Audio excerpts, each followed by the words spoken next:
Good afternoon. I'm Christine. I'm a senior startup solutions architect here at AWS. And I'm joined here by my manager, Sky Hart, who is also in the startups team as well. Sky and I talk to a lot of different startups about scaling. It's a very common challenge that we see in the startup space. So we're really excited to be kind of talking and walking you through some common architecture patterns and guidance on scaling on AWS for your first 10 million users.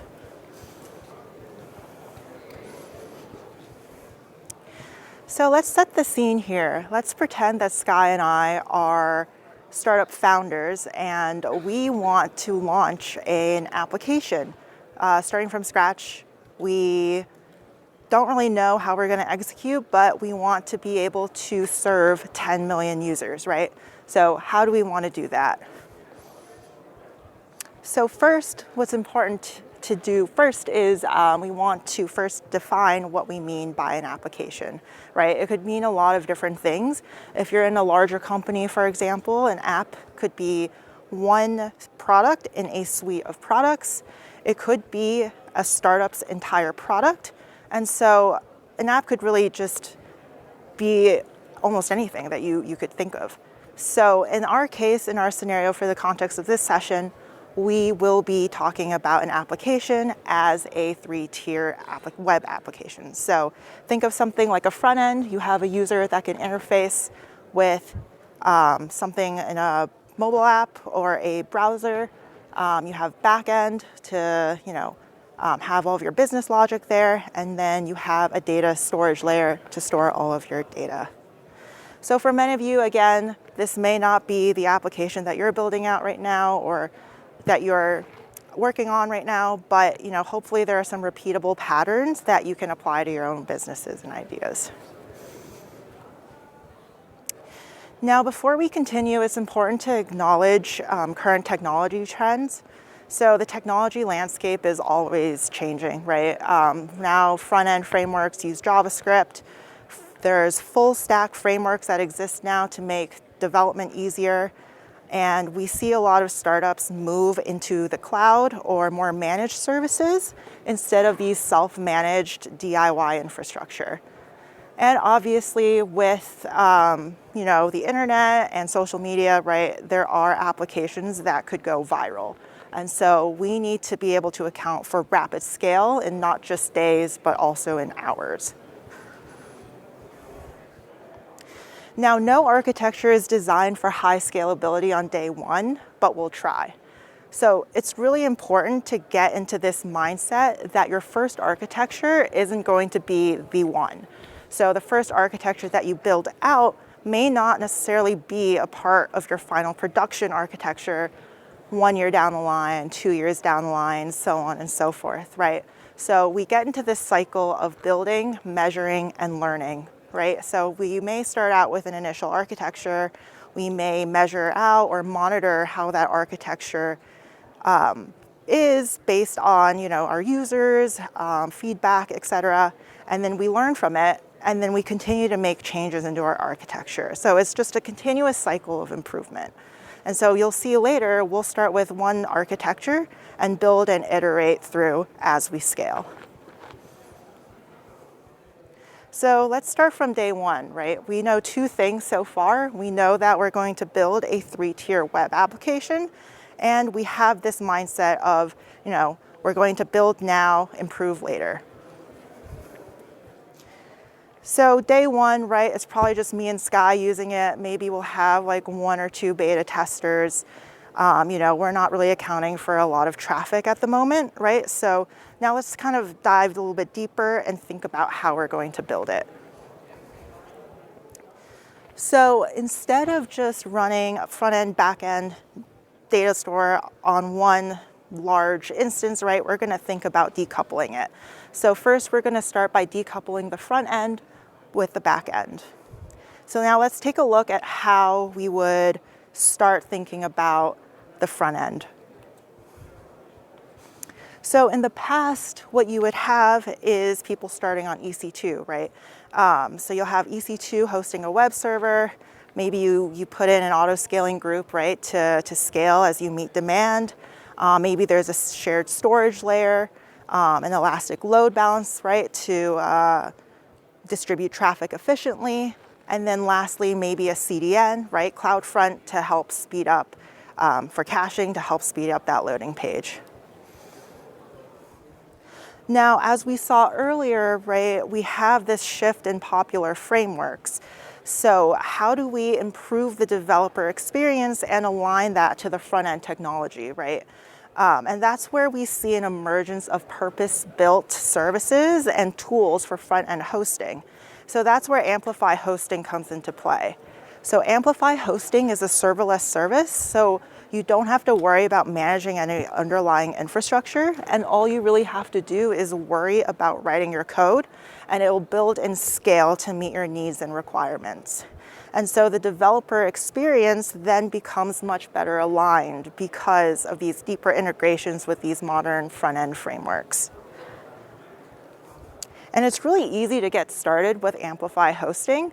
All you really have to do is connect to your repository. So if you're using something like GitHub, for example, configure your build settings. So for example, if you want unit testing, that's something that you can configure in your build settings. And then voila, Amplify will deploy your application without any heavy-duty management. And that's really all it takes to run front-end at scale. Now, here at AWS, we're always working backwards from the customer, so developers in this case, right? And so we actually built out a set of Amplify Hosting features based on the developer feedback and experience that they're looking for, right? So you have access to branch deployments, for example, atomic deployments, and you can't really do that with, just a static web page hosting on S3, for example, right? So again, we see this emergence of purpose-built front-end hosting. So a lot of early-stage startups that I see use Amplify. Now, Amplify Hosting supports these three different types of applications, right? So we have client-side rendered. So think of, an application that's loaded on the client's browser. So something like a React app, for example. Server-side rendering, right? So server-side rendered applications are applications that are rendered on the server before being sent to the browser. So using a framework like Next, for example. And finally, static site generator applications, right? So static content that we see that could be used, that could be hosted, right? And in tandem with like a CDN, for example. So now that we've talked about the front end, right? What about the back end? What should I use to host my back end? And as you can see, we do have several options for compute, right? We talked about EC2, which is just our virtual machines in the cloud. We have our container ecosystem, right? Amazon ECS, EKS for Kubernetes, and Fargate. And then finally, we also have AWS Lambda, which is a serverless compute option, basically for event-driven architectures. So there are a lot of different options, right? So how do we choose, right? How do we know what is best? So let's dive a little bit deeper there. Now, when it comes to evaluating the compute options, there's a lot that you can do with just EC2 as a backend, right? A lot of people do that to start off, but as you can see, it becomes pretty apparent that there are downsides, right? You're essentially putting all of your eggs in one basket, right? You're saying that all of the backend can be run on the single instance, and that's it. While that does work, right, there is failover challenges that you'll see, redundancy challenges. If you're putting your database in there as well, right, then you can't scale those individual components. And so maybe your backend might overwhelm your data tier might overwhelm your backend, right? And so there are a lot of different things that become pretty apparent when it comes to just using good old-fashioned EC2. So apart from all of that too, right, then management of the instance also becomes a challenge, right? It might be tedious as you think about scaling up and down. You could go into a larger instance size, right? But again, you have redundancy challenges there. And so our guidance is to make use of managed compute for your backend and managed databases for your data tier. So then how do we choose again, right? Like EC2 might not be the best option. What about ECS, EKS, right? That's our container ecosystem, right? So there's a lot more considerations to think about there too, right? You have to consider how to configure your applications, control scaling, right? Fargate, what about Fargate? Fargate is a great service to use for those who do not want to worry about managing servers, right? And then we have Lambda, right? So maybe you just want to focus on your code. You want to run any code without provisioning or managing infrastructure. And as we dive a little bit deeper here, what you can see is, your more opinionated services are at the top and your less opinionated are at the bottom, right? So what that really means is as you go down this list, there are more and more things that you have to start thinking about when it comes to managed compute. So Lambda, when you look at Lambda, right, all you really have to worry about is the application code. But then when you go down to Fargate, ECS, EKS, and EC2, you find that you have to take on some more tasks as you continue going down. So what's the best place to start, right? So our guidance is to kind of start around that midpoint. And so we're suggesting that, we're going to go with Amazon ECS, which is our Elastic Container Service, and it's our fully managed container orchestrator. It's integrated with AWS services as well as third-party tools like Docker, and it makes it easier for teams to focus on building the application rather than the environment itself. And you can use EC2 instances or Fargate as the underlying compute. So instead of EC2 instances, we are going to be using Fargate. So again, Fargate is a serverless compute engine. So again, you don't have to worry about, managing any servers. All you have to do is really focus on building your application. And you don't have to worry about provisioning or configuring or scaling groups of virtual machines with Fargate. Fargate is really designed by, we call them Fargate tasks, right? So a task represents a single instance of a running container of how you want to run your application, right? So a single task is just a single instance. So you don't have to worry about, allocating specific number of instances when it comes to Fargate. And so all you really have to worry about, again, is just the overarching, compute and memory that you need per task based on your environments. So putting it all together, right, we have ECS as our fully managed control plane, and we have Fargate as the underlying compute. So again, I don't really have to worry about patching or upgrading any AMIs, right? It's secure by design, and it's really easy to auto-scale. So this is one aspect of the back end, right? What about exposing the business logic to the front end, right? So we have a couple of different options, right, when it comes to building an API, right? So the most common one is API Gateway, right? It's purpose-built for REST APIs. We have the application load balancer, which is really just a layer 7 proxy.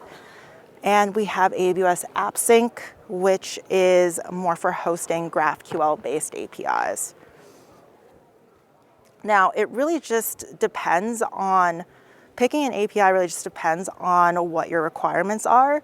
And so we're not really going to go and pick a specific API fronting service today, but this is kind of just a good cheat sheet and good discovery of how maybe you would want to pick an API when it comes to building out your application. So if you want something like WebSockets, for example, throttling, you can go with API Gateway. If you have just a single action, right, a single API method, maybe go with application load balancer. how many requests you're going to have, how many requests do you need to handle, right? These are all like questions you can think about when it comes to picking an API fronting service. So let's put it all together for now, right? In the front end, we have the Amplify hosting service for front end, and then for the back end, we're using AWS Fargate, right? And so far, everything's looking great. Everything is fully managed, and you don't really have to worry about any operational overhead. There's built-in scale, so you don't really have to worry about how you're going to scale your application. And it's really aligned with the developer experience overall. So now what about the database, right? And so the big question really is, am I going to go with a relational database or a non-relational database, right? There's pretty much a service for every single database you can imagine right now, right? You have non-relational, NoSQL. There's time series databases, graph databases. So, which database should you use? So our guidance is to start with SQL databases. Now, why start with SQL, right? So SQL is well established and a well-known technology, right? There are a lot of college classes, a lot of material and information already existing in, the community, and you're really not going to break your SQL database with your first million users, right? And so there's just this ease of getting started and still being able to serve, your first millions of users. Now, there are going to be people who will say, a relational database might not work, right? I might have too much data. I'm going to have way too much data to think about putting this in a relational database. Now, some of you out here might be saying, aha, you said massive amounts of data. That's me. We're going to have way too much data.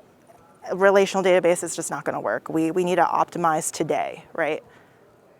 Now, what do we mean by massive amounts of data, right? Are you going to have multiple terabytes of data in year one? Are you going to have a highly data-intensive workload, right? If that's the case, okay, you might need NoSQL. But again, going back to the cycle of build, measure, learn, right? You can always think about optimizing your architecture over time, right? So unless you know for a fact that you're going to have multiple terabytes of data within that first year, you don't really need to think about, a non-relational database right away. Now, why else might you need NoSQL databases or non-relational databases, right? So things like super low latency applications, for example, that could be, something like high frequency trading, for example. That's something that, you might need a non-relational database for. But that's a very specific type of workload. Again, there are applications that do require super low latency, but 99% of the time, you may not need a super low latency application. Other times you might need NoSQL or non-relational databases, right? If you have highly non-relational data, or you don't have data or you have data that's essentially schemaless, right? Then you might need to think about a non-relational database. But again, these are very specific and unique use cases. So unless you absolutely know that you need something like this, then the guidance really here for us is to start with SQL databases. And the SQL database that we're going to be using today is Amazon Aurora. So Amazon Aurora is a relational database that supports MySQL and PostgreSQL. It's durable, which means that the data is stored across 3 availability zones within a region, and it is a fully managed service. So again, you don't have to worry about patching, for example, database setup, backups, right? And so this is a really, really great service when it comes to a managed database service. Now, more specifically, we will be using Amazon Aurora Serverless v2. So we're always iterating and improving our services. So we're going with Amazon Aurora Serverless v2 here. Basically, what it means is that it actually decouples the compute from the storage in the database cluster. So you can actually scale your compute and your storage respectively, and can scale based on your capacity demands and your application needs. So now let's put this all together, right? So we have Amplify hosting as our front end. We have AWS Fargate as our back end. And then we have Amazon Aurora Serverless v2 as our database. So this stack can actually take us pretty far without having to think or manage a lot of upfront like infrastructure, right? So you don't have to worry about scalability that much, right? There's already a lot of built-in scalability or knobs to turn to help you with scaling, and there's high availability, right? There's multi-AZ in a single region, and so from here, we can go pretty far. So once we've built our application, right, we've tested it, maybe we have a beta tester or two, right?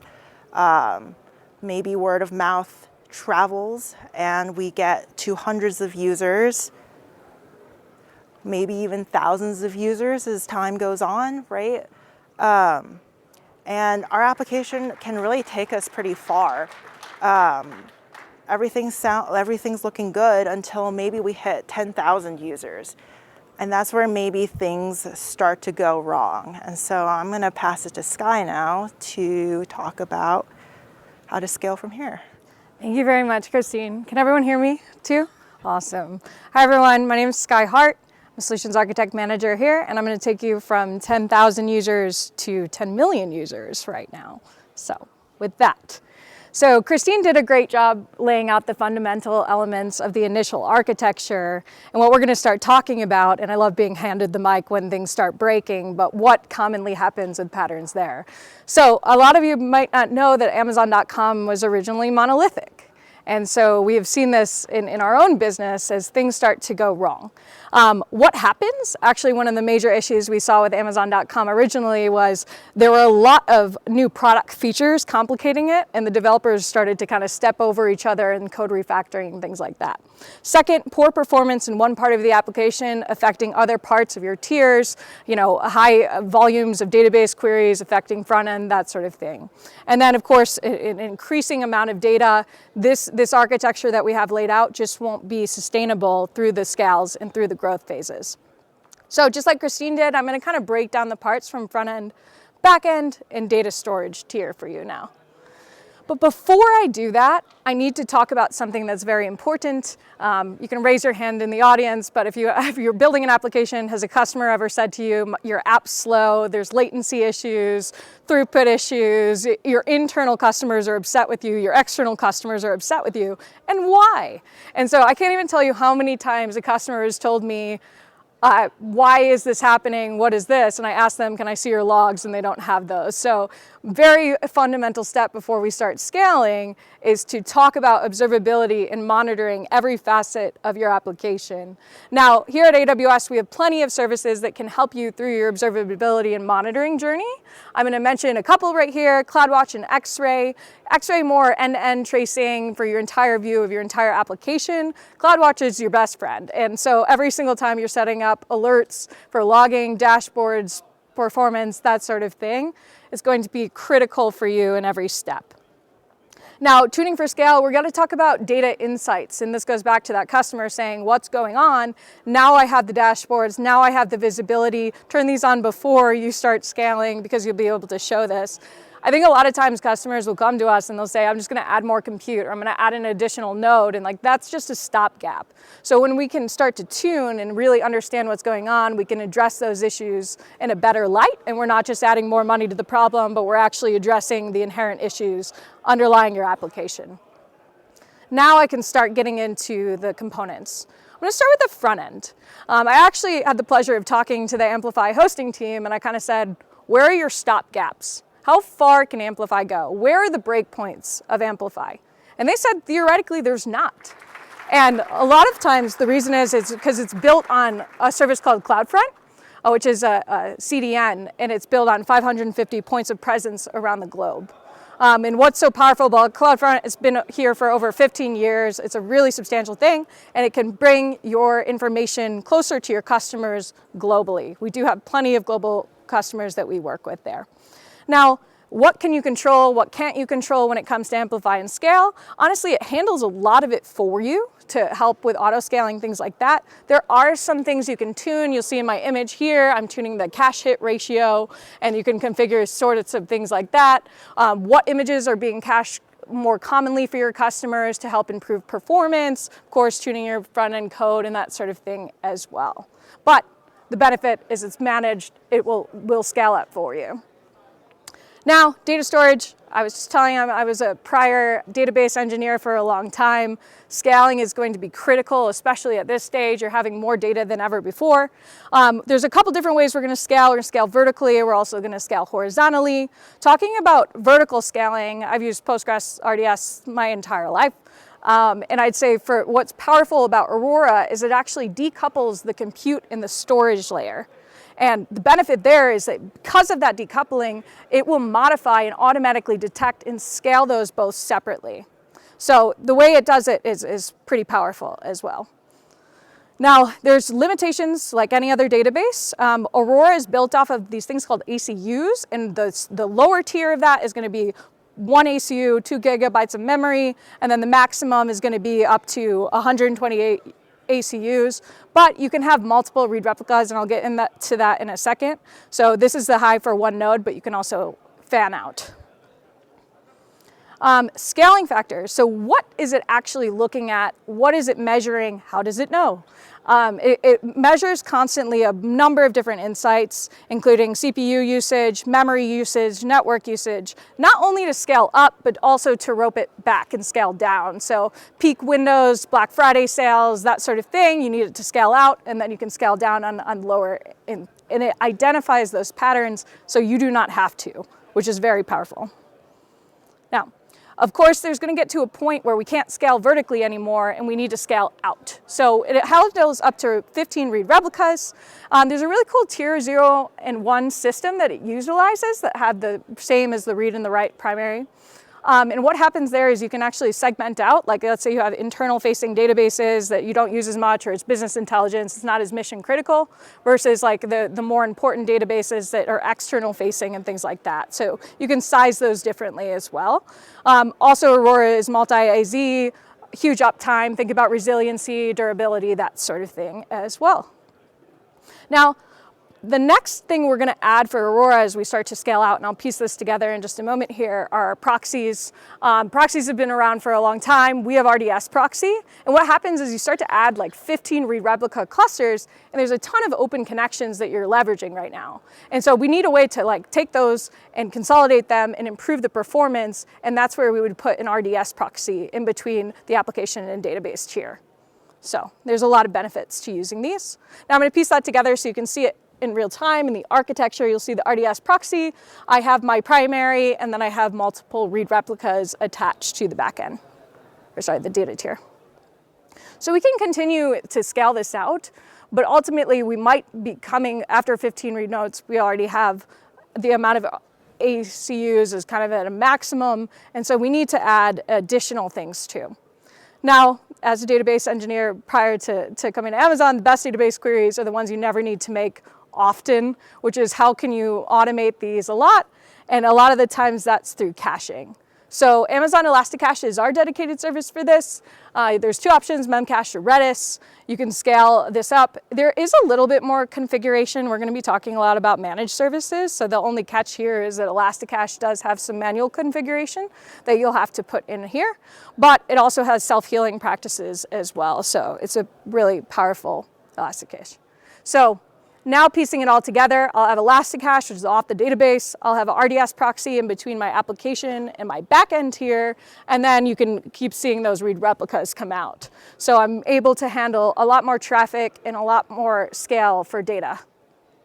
Now, to summarize these three main methods, scale vertically, you can increase the node size. You can scale horizontally, which requires minor application. And then, of course, you can really identify, take the time to understand what are the queries you're making the most and cache those closer to your end users. So those are three primary ways we can scale up the data tier.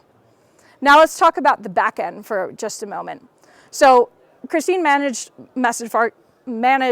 to message Fargate prior. And what happened here is I actually worked with a customer who was like a huge Kubernetes shop. They were super passionate about Kubernetes, but they needed to migrate their application really quickly.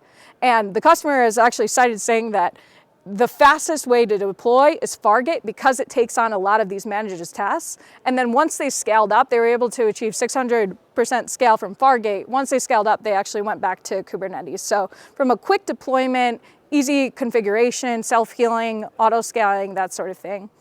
And when we say self-healing, basically it identifies specific tasks that are unhealthy and then can go and actually replace these. So for those of you who are really familiar with Kubernetes, great services, but you have to manage a lot of the underlying configurations. And that control and scale probably you won't need until you're a little bit further along in your architecture. We'll talk about that a little bit later.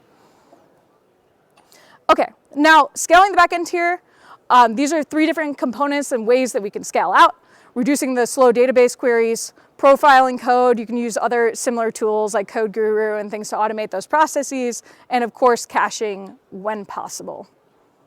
So great, we hit 100,000 users. We are drumming up excitement here. And it starts to go viral. And we are able to achieve 1 million users. Still just with that 3-tier using and leveraging read replicas and that sort of thing. So at some point, we will outgrow the complexity. You can imagine 1 million users, the application complexity, feature growth. Think about Amazon.com again. There's shopping cart features, profiling, personalization, all of these things are starting to do. And it's going to necessitate understanding different sorts of departments are going to be using these. Database rights, you only have one primary. That's going to start to become a bottleneck. And then we're going to have to start to talk about purpose-built databases. And then, of course, operational tasks, weighing down with the monolithic application. Everything is coupled. And it can get you far enough, but 10 million users, we're going to want to start to think about microservices. Now, there's a lot of talks that are going on at reInvent that can kind of dive in if you're curious about microservices versus monolithic, but I'll just summarize a couple ways that we advise customers to start thinking about breaking up and decoupling your application into microservices. The two primary ways are data domain mapping and business function mapping. Data domain mapping looks at your databases and says, what are commonalities in your data and structures and schemas, and how do I separate it and parse it out that way? The second one is business function mapping. That's marketing department, different areas of your business and organizational will have different patterns and structures there. And so it's very interesting too, because you'll start to see very common patterns. So like the Ubers of the world, Amazons of the world will have thousands and millions of microservices that will have all the separate patterns that we start to develop. Another way that's going to be really critical too is database federation. So if you look at my VPC here, I have a couple forums database, user database, product database, and you can start to see myself splitting up the relational databases into the different functions. So it'll help in terms of queries, it'll help offload of that, and things like that with the different schemas and tables that you'll be leveraging. So really critical. I think people often forget about this component. Now, shifting functionality to NoSQL, Christine mentioned in the beginning, we get a lot of like, should I be using DynamoDB for this? It's pretty typical we see relational databases, and then that starts to to transform into NoSQL. You need hot tables, you have tons and tons of scale, petabytes of data that are coming in. You'll also see a shift in moving towards more purpose-built databases. So maybe you have a key store or you have a time series database for IoT data and you have a mixture. You'll also see a trend of moving towards data lakes, data meshes, more unstructured and structured data, especially with the rise of AI ML apps and stuff like that, it will not be one size fits all, nor should it. There's purpose-built databases for a specific reason, and you'll see kind of a combination of those multiple different types. Now we're going to start to break up the back end here. I always start with the data, you'll notice, and then the application will follow suit. So you can split it into new federated services, revisit which managed compute best aligns for you. Like I talked about my customer who started with Fargate, ended up with EKS, that was what the team was most familiar with, or Lambdas and in a serverless architecture as well. Explore what business logic can be moved to internal services, and I'll be talking about async, sync to async in a little bit here.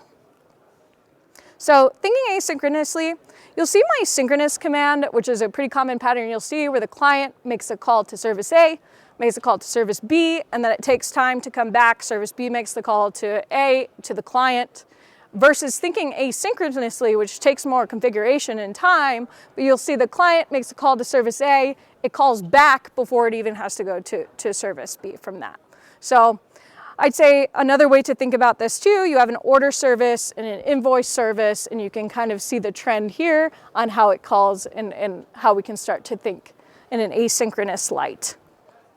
Now, I think about this switch and this transition to your business, all about opportunity cost. It definitely takes more time to understand the patterns and understand the communication and understand and change the configurations on this, but it will really help you in the long term in moving towards more of these event-driven architectures. How do I do that? What services do I do that with?